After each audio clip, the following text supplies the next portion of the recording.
How did Mark Zuckerberg become a self-made billionaire within the age of 23? How did Henry Ford create one of the largest car companies in the world by just completing 3rd grade? What is common between Sherlock Holmes and Henry Ford? Hello everyone, welcome to the 4th episode of Stardust. Stardust is a series of videos dedicated to one single question: how to achieve any big ambitious goal in life. Those who haven't seen the previous episode, we highly recommend you to watch it here so that you could get the full benefit of the course. In this video, we are going to know the importance of specialized knowledge. We all know knowledge is power. There are two types of knowledge: general knowledge and specialized knowledge. General knowledge is the knowledge which everyone has. Specialized knowledge is rare. Only a few possess it. But what is specialized knowledge? It is thoroughly understanding a subject, either by learning or experience, and reaching a point where no one has ever reached, or only a few have reached. You take any great inventions or the birth of any great ideas, all come from specialized knowledge. If you want to be successful in life, it doesn't matter how poor you are in general knowledge, but it's a must that you have at least one subject in which you are specialized at. There is no better example for this than Sherlock Holmes, the brainy private detective who has been adapted to so many movies and TV series. He is an expert in his field. Once, his friend Watson criticizes Sherlock for not knowing the basic thing that Earth moves around the sun. To this he replies, Listen, this is my hard drive and it only makes sense to put things in there that are useful. Really useful. Ordinary people fill their heads with all kinds of rubbish. the kind of knowledge he possesses is specialized knowledge. Let's take another real-life example. Henry Ford, the man behind one of the greatest car companies of the world, once was called an ignorant pacifist by the Chicago newspaper, which meant he was an ignorant man who knows nothing about the world. Mr. Ford objected to the statement and brought suit against the paper for labeling him. When the suit was tried in the court, Mr. Ford himself had to be in the witness stand to prove that they are wrong. Ford was piled with a lot of general knowledge questions. It came to notice that he was very poor at it, as he couldn't answer many of them.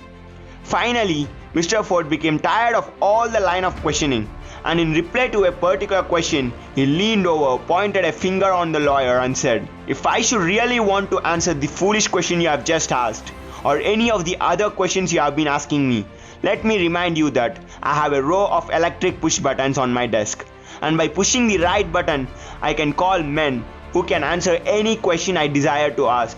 Why I should clutter up my mind with general knowledge when I have men around me who can supply any knowledge I require?" There was a certain logic to that reply. Every person in the courtroom realized it was the answer not of an ignorant man, but of a man of education. Henry Ford might have gone to school only till 3rd grade, but he certainly was a man of education. Any man is educated who knows where to get knowledge when he needs it, and how to organize that knowledge into definite plans of action.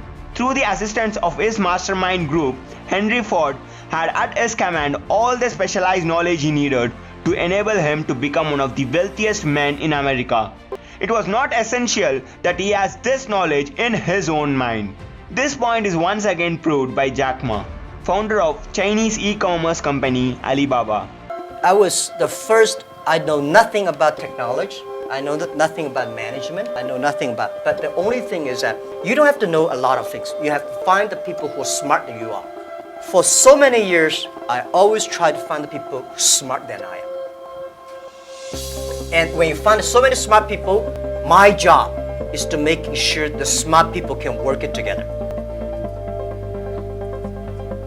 And then if smart people can work it together, it's easier. The vision they will believe. Because if stupid people can work it together easily, smart people can never work together. Bill Gates, the founder of Microsoft, is a programming prodigy. He had specialized knowledge on programming, whereas Steve Jobs, the founder of Apple, knew nothing about either electronics or programming. But he was skilled in bringing people together with specialized knowledge. There are so many such examples. So my dear friends, how to gain riches? First, find what kind of specialized knowledge you want to possess.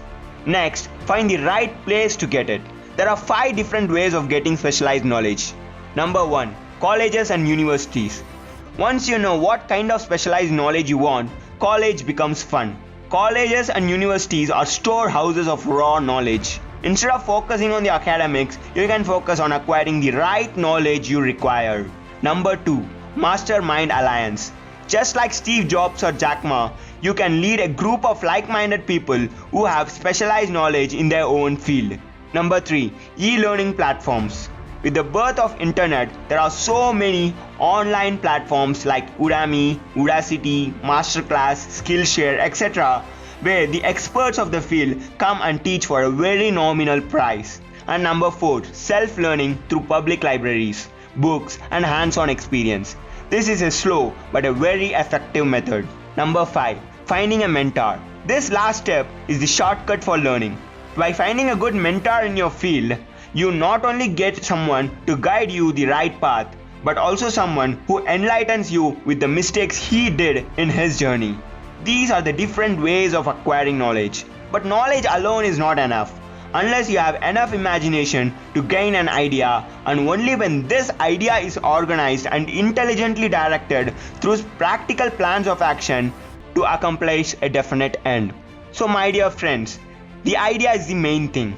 Specialized knowledge may be found just around any corner, but back of all ideas, back of all inventions is specialized knowledge.